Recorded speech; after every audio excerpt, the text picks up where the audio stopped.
So, I read a fair amount of manga.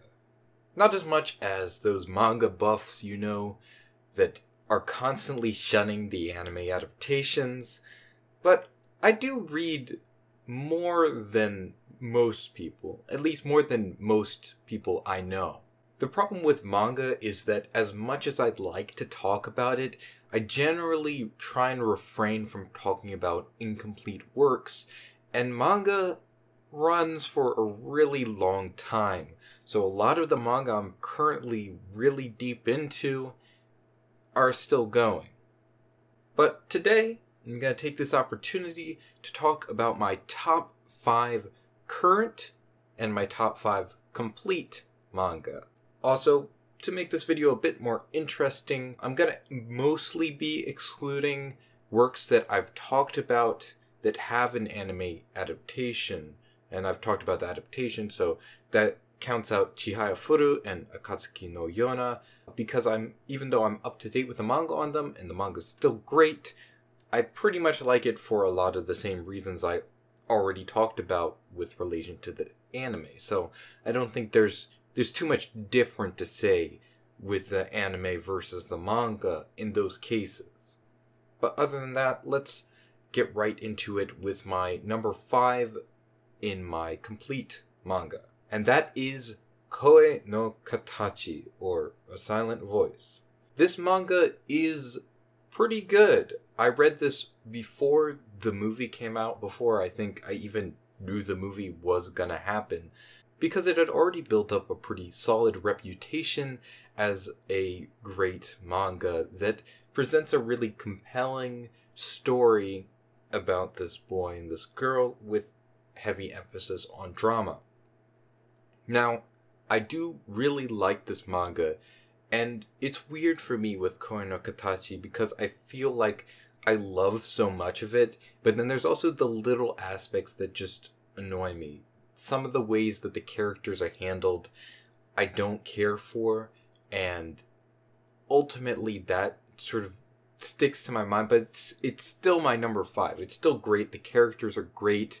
It's well illustrated, and the relationship between the main two is really what brought me to it. What made me got me interested in reading it from start to finish, and that's also why I highly recommend the film. Not only is it incredibly beautiful, impeccably well animated, but in my opinion, actually raises the manga up by even more acutely focusing on the relationship of the main two, which was what I found interesting about the manga in the first place. So, in that case, it's one of the few cases where I would say that I think the anime is better than the manga. My number 5 in currently reading is Komi-san wa Komyusho desu, or Komi Can't Communicate.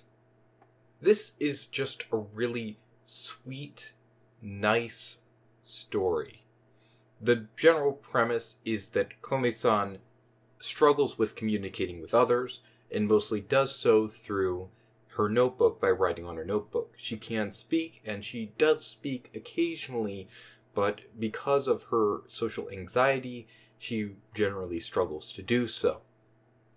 Now what happens is that she comes across Tadano, and Tadano is the most understanding, nicest, goodest boy of all time, and he sort of helps her to gradually open up and become friends with people.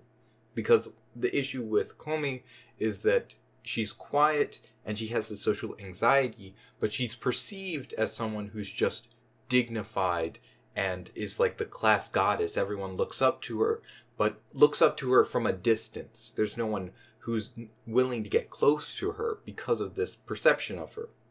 And Tadano is the one who helps to change that and helps her to actualize her dream of gaining more friends. And I also like that it presents it in a way that Komi is opening up, but she's still who she is. She's still a quiet, shy girl. It's not necessarily saying, like, you have to change who you are fundamentally to get more out of life, but it's rather that she just has to, be willing to be a little bit more forward. And it's also through having this good friend Tadano that she's able to open up and expand outward. And it does so through the main premise that she wants to get 100 friends. And so as the story progresses, it introduces a wealth of different side characters, all of whom are pretty darn compelling on their own and memorable, surprisingly so.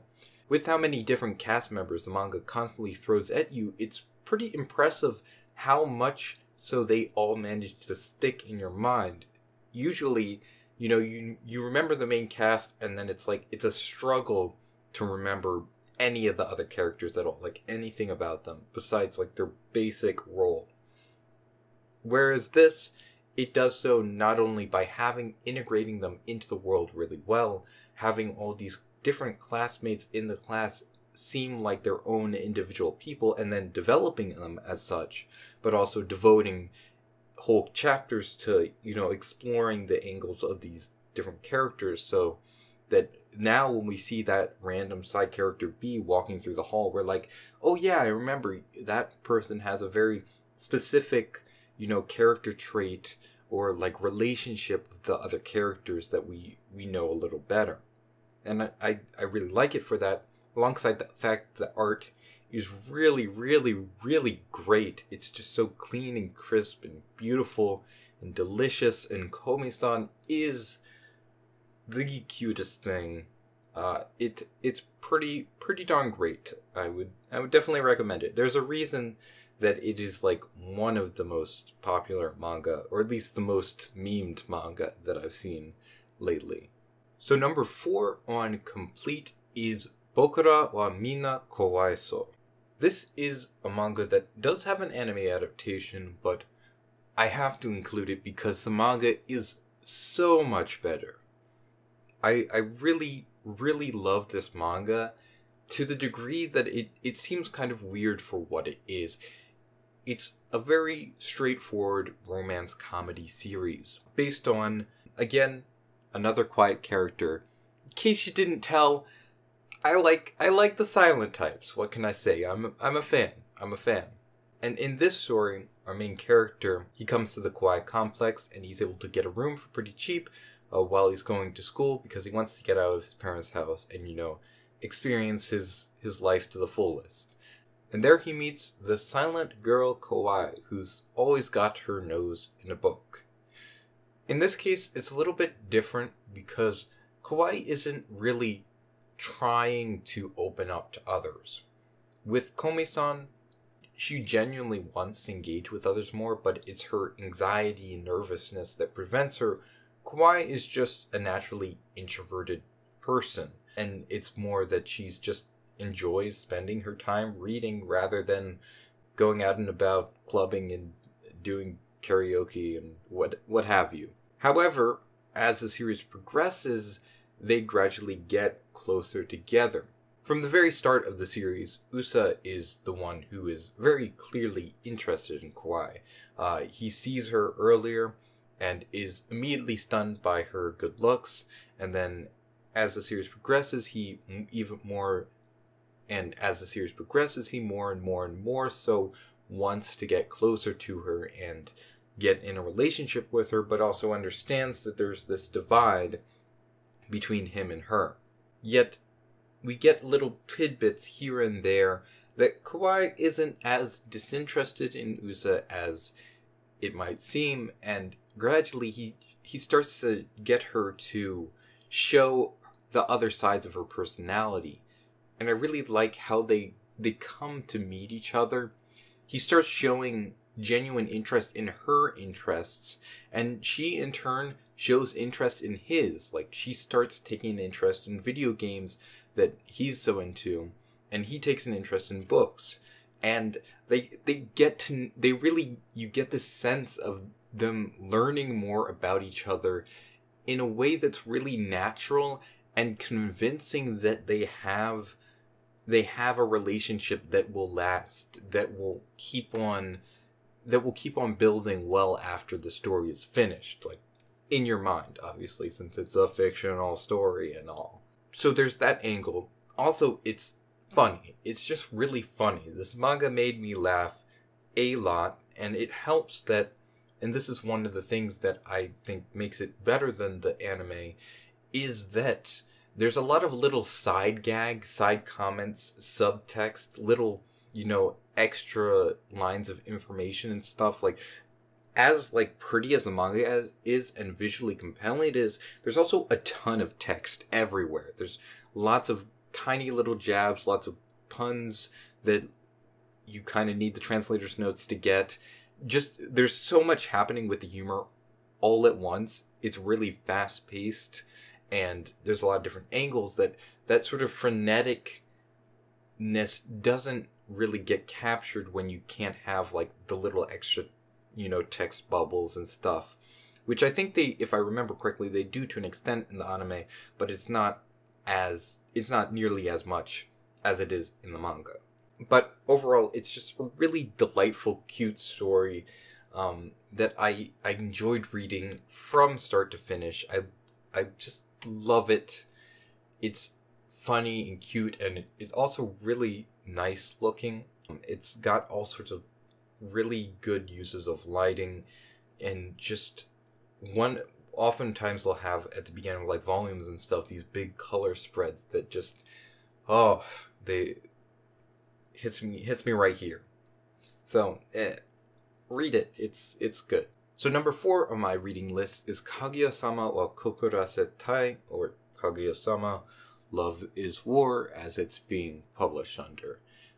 This manga is not what I expected at all. I was recommended this manga by my friend Metal Hulk, and I started reading it, was immediately intrigued, kept reading it, and progressively just got more and more into it, and I caught up with all the chapters in 2 or 3 days. I was just binging it through and through. Again, another romance comedy.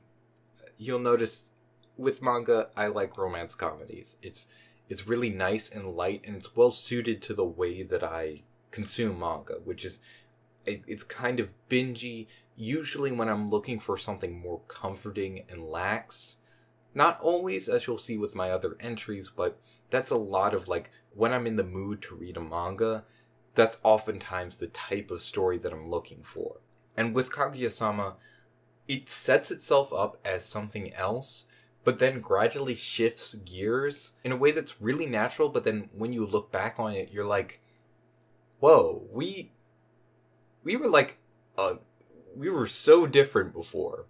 It really does an effective job of building up these dramatic payloads underneath the surface, and then suddenly you get that dramatic chapter, and it really hits you. It really, every time it hits. And it does so really well. Part of the reason I have Kaguya-sama, because Kaguya-sama and Kome-san are sort of I'd say 2 of the more popular manga right now. Both are romance comedy. Both are about characters who are struggling to confess their feelings to each other, or accept their feelings for one another. The difference with Kaguya-sama, and why I like it more, is that Kaguya-sama, the characters are really imperfect in ways that are more interesting. Komi-san, her flaw is that she has social anxiety, essentially, I would say. Naturally, she struggles to talk with others, and she needs to overcome this. That's an interesting flaw. It is something that's engaging, and I want to see her overcome it, but it's not as interesting to me personally as something where it's a genuine, negative character flaw that not only has negative effects inwardly, but on other people. They are willing to do things that aren't necessarily good actions. And that's the thing, Kaguya herself, and even the love interest, Jirogame, both of them are really prideful people. They have a lot of pride, and that's what prevents them from confessing their love, and what sort of drives the drama is the sense of pride. And on Kaguya's side, she also has a big lack of empathy, which she grapples with as the series progresses in a really interesting way. And that's why I like it, because it sets up this premise that feels very, like, focused on the humor, and oftentimes stories that are done so have intentionally really bad people. Like, you look at Konosuba, for instance, like, they're not good people, but that's on purpose because people with lots of character flaws naturally lend themselves to more comedic situations. But rather than staying put in that situation, Kaguya-sama develops it as the characters start to recognize their own flaws and start to change, and the relationships, the group dynamic develops as a result of that in a way that's really, really compelling and just excellent. So, yeah, the art isn't strong, or it is good, but I would definitely say it's on the weaker side of, like, what I would consider good art for a manga. It's not, it doesn't blow your mind. Kaguya is incredibly cute, which is nice. And I think the art does improve as the manga progresses. I think the earlier chapters especially are a bit weaker in the art department. But it's just really, really great, and I strongly recommend it. And with an anime adaptation coming, hopefully that's good. My number 3 complete manga is Love So Life. Man, this manga makes me love life. It's so comfy and sweet, and everything you could possibly ask for from something with the title Love So Life. And a lot of ways I want to compare it to other things, especially it makes me think of Usagi Drop. Very similar to that in a way that it builds upon that with, like, a natural sort of romance aspect that's on the side of the adult-child dynamic. Alongside that is also the relationship of Shiharu and the older brother, or rather the uncle of the kid she's caring for. As the premise is, Shiharu works at an orphanage. She loves kids. Her parents are dead, though. And she gets brought on to be a babysitter by this guy whose brother, after the brother's wife died, he ran off and left the kids. And so he needs someone to care for the kids, and Shiharu comes in and does that. That's the setup. But moving forward from that, we have delightful antics of exactly what you would expect with two of the cutest manga kids I've ever laid my eyes on. And as that's sort of like the status quo of just these really sweet escapades with a character, Shiharu, she's a lot like the main character to Fruits Basket, if I had to compare her to someone. She's got this very eager, positive worldview and mindset towards everything she does. And in that sense, that's sort of how she wins over the kid's uncle, because he's a little bit more distant in the sense that he's gone through a lot, and he's like busy with work, and he has a lot of hassle. But gradually he really admires her approach, and they get closer, and it handles it in a really good way, because it can be a bit weird because he's a fair amount older than her. I don't remember the precise amount of years, but it's enough to make you raise your eyebrow, at least. They handle it well, and then also there's the dramatic tension underneath regarding the aspect of his brother who left the kids. So there's this emotional aspect that does come up here and there to pull at the heartstrings, but then the general tone is really positive and uplifting and upbeat and unbelievably saccharine, with this great visualization of such. It just pulls it off on every stop perfectly, and it makes me really happy every time I look at it. Number 3 in my current is Watamote. No, I'm not gonna say the whole title. I hope you didn't expect me to, but I think most anime fans know what Watamote is because it's incredibly well known for being the ultimate cringe till you die show. So, my recommendation is going to be based on this. Some might consider this a spoiler because it is a dramatic shift in the story, but no one is going to read it. No one's going to read it if I don't tell them. So often I see people, griping about the anime because there was not that much development. I mean, I disagree. There was pretty clear development in her relationship, and she's like at the end of the anime, she's just beginning to be able to form relationships with people, but she still sucks at it. Like, she still makes missteps, and she hasn't made like a real deep friend that's going to be a continual relationship yet. But she's made progress. She's still a terrible person, and she hasn't done much, but there's been progress made. So I don't like people who say like nothing, she didn't change at all, because she did. But the manga goes like 10 steps farther than you would expect. It does keep keeping on a bit after the point that anime ends, but there's a certain breaking point where the story just kind of completely changes direction, changes gears. And for some people, this might ruin the story. Some people just want this cringy, dorky main character forever, that they can get, this humor that makes you shudder with regret of your high school days. But most people, I think, are going to want the main character to get something eventually and want the story to keep moving forward.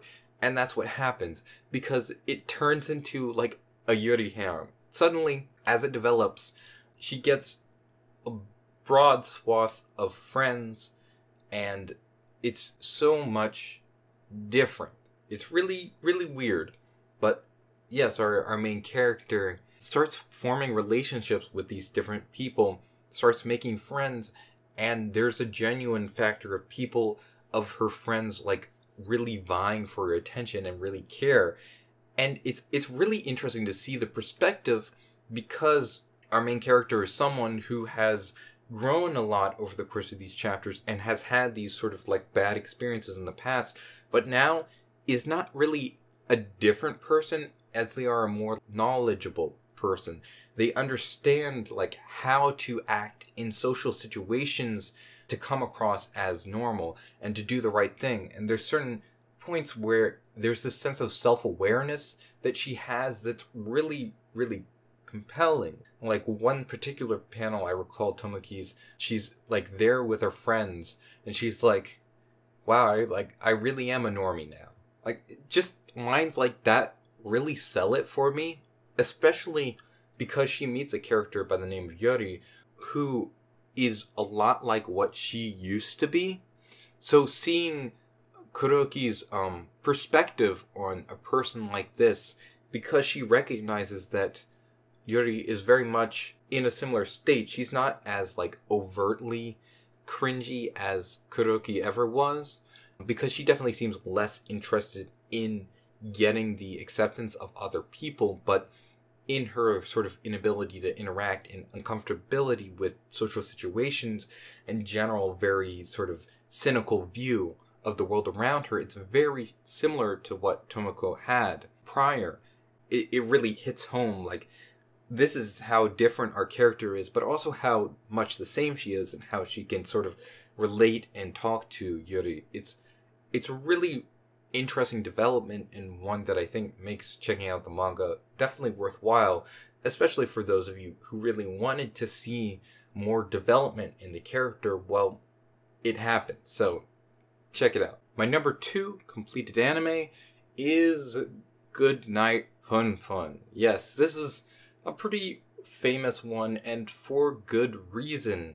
It's a really, really powerful story, and I'm really gonna struggle here to say much of value besides the fact that it's a great story and really interesting, because people have already done analysis on it. There's already a lot of writing out there about the story, and I really feel like I would need to revisit it before I could give a properly nuanced perspective. But I'll say this much, in that the way it presents an aspect of like mental illness and human desire and inhibitions is really interesting. It has a lot of long dialogues where the characters are essentially engaging in sort of philosophical dialogue, philosophical debate. But it works because it's really interesting, and also the art is fantastic. It's really detailed, and the main character, of course, looks like this little bird that's very cartoony, contrasted against the much more realistic designs of the world and all the other characters, which is really effective. It's just immediately it grabs your attention and works with the story. But beyond that, I like how it pits these different points of view against each other constantly, and then also presents these different sort of aspects of humanity. And by the end, even though there's like this constant battle, there's just enough hope in the story to not make you want to die by the time you finish it. But gosh darn it, if you won't be pretty close. Man, it's one of those stories that you just kind of need to read before I can say much, because this is one that doesn't deserve to be spoiled, but it does deserve to be read, and that's my recommendation. My number 2 currently reading manga is Yatsubato, or Yatsuba and. Each chapter starts with Yatsuba and something. This is like just the great, wonderful, perfect experience of lighthearted daily antics. It executes it just...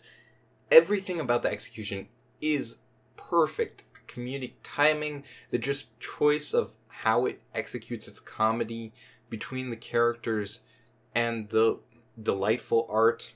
Everything about it, it just does perfectly. And it's kind of like the Japanese version of Calvin and Hobbes for me. That's what it feels like.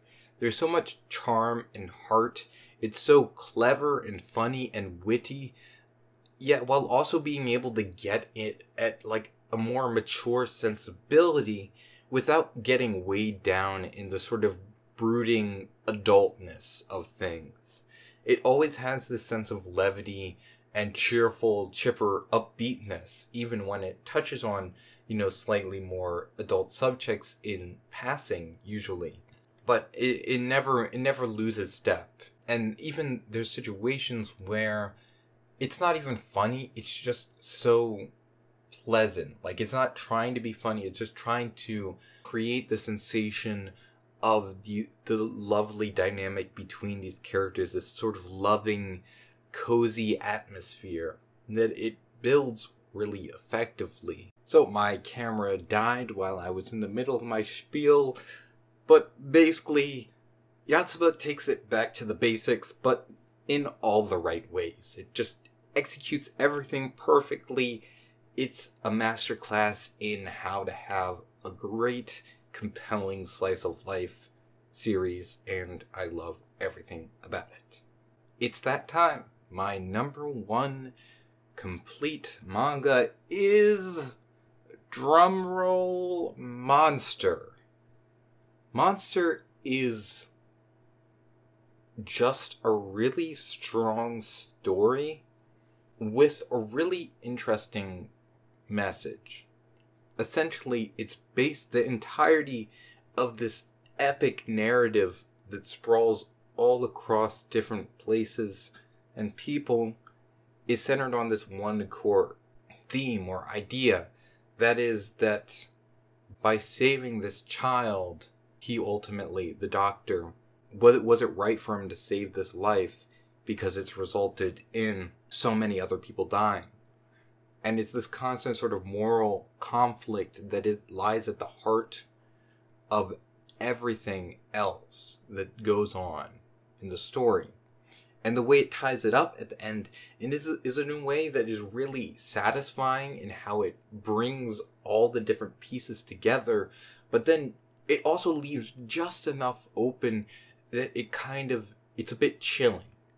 It's like got this sort of horrific, ominous aspect to it, even in the sense that some of the stuff is like concluded in a satisfying manner, there's also enough open-ended that it really makes you sort of think about it, and you sort of just have to stop and be like, I need to reflect for a minute after finishing that.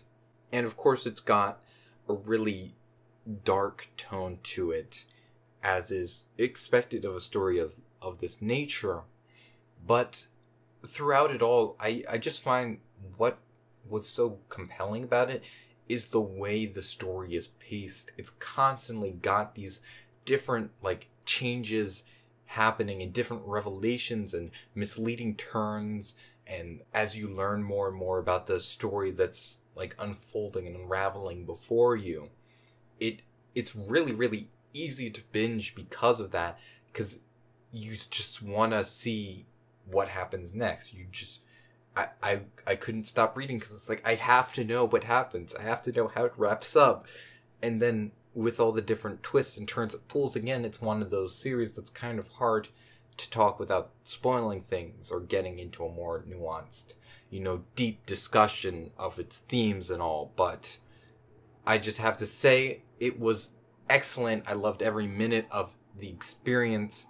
I was really engaged in all the characters and the cast and the mystery and the drama and the art. On pretty much every aspect, it just had me engaged and interested. My number one current manga is Silver Spoon, or Kin no Saji. This has had 2 seasons from A1 Pictures. I did a review of this series, like the anime, like 4 or 5 years ago. It still stands as one of my favorites. It's on my top 10. I think, yeah, season 2 of Silver Spoon is quite possibly one of my favorite things ever. And the manga is basically that, because the anime adaptation doesn't really stray far off the path. It's pretty straightforward, and the manga is also equally great. By the Full Metal Alchemist mangaka, which is not surprising that it's so excellent. It's a story of coming of age, of, learning, finding out about oneself and figuring out who you are, what's your place in the world, what do you want to do. And that's sort of what propels the story, is our main character Hachiken, and how initially the story starts with him running away, but as it develops, that running away gradually changes into running towards something, running towards a goal, towards a mission, finding a sort of like proactive motivation in life, which is really deeply compelling in watching him go through his struggles and change himself, because his insecurities are really understandable based on his not so good relationship with his father and the constant pressure put on him, but also in his own, how he recognizes his character flaws through his developing relationships with the other people, and how it's by putting him in this totally different situation, having him go suddenly to this agricultural school instead of, the more straight book study school, city type of experience he was used to, it pulls him out of his situation and sort of forces him to come to terms with himself by way of his interactions with the other people, because he meets people who are really proactive and have very strong goals and desires and worldviews. And what I like is that all the different side characters have their own unique effect on Hachiken in a way that they sort of present their ideology and their approach to life, and Hachiken takes something away from that, but he doesn't just like straight copy how they live their life. It's all that he sees these different perspectives and realizes that by like implementing different aspects of how they view life and how they approach their lives, that he can make the most out of his own life. Or even there's situations where characters disagree with each other, different side characters, and it's handled in a really just sort of nuanced, mature way, even while they have plenty of comedic beats that land pretty well.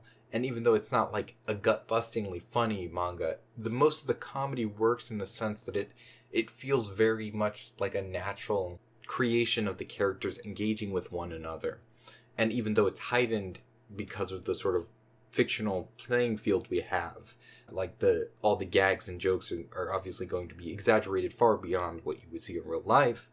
It works, and it doesn't take you out of the experience at all. In fact, it sells it even more and gives it this nice, levity and sort of cheerfulness that would be lacking otherwise. Otherwise, it would probably feel a little dreary and a little too down to earth for what it's presenting. So alongside that aspect is also, it has the greatest romance of all time. I just need to do a whole video on Silver Spoon. But the problem is this manga's been on hiatus for God knows how long. It keeps going on hiatus. Constantly, we get like 3 chapters and then it goes on hiatus. Why do you do this to me? Why? I just want to see the end of this story so bad. It's killing me. It's killing me. I guess this isn't like what you would expect when I say current manga, because usually you would think like continual, like there's chapters coming out on a regular basis, which this isn't, but I love it so much that I had to talk about it. But God, do I wish it was, being released regularly.